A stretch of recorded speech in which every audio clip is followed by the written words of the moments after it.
વિદ્યાર્થી મિત્રો, ધોરણ 8 NMMS એક્ઝામના આજના વિડીયોમાં આપ સૌનું સ્વાગત છે.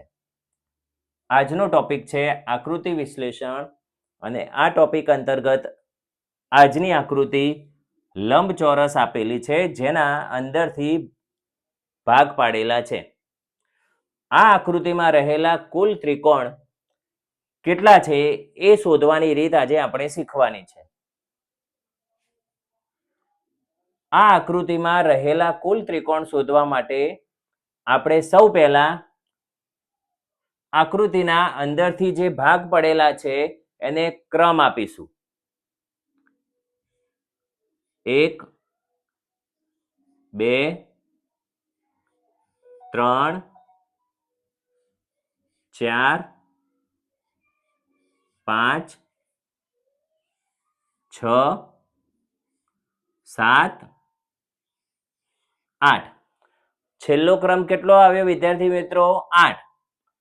8 આપણે અહીંયા લખીશું.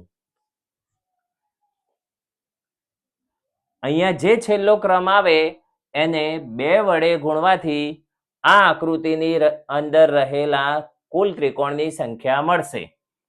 એટલે અહીંયા છેલ્લો અંક 8 આવ્યો છે એટલે આપણે 8 લખ્યા છે.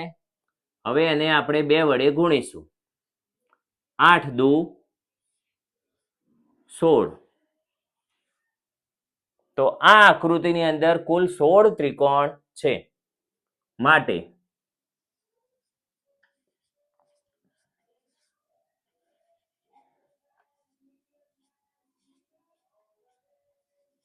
આપેલી આકૃતિમાં કુલ 16 ત્રિકોણ છે.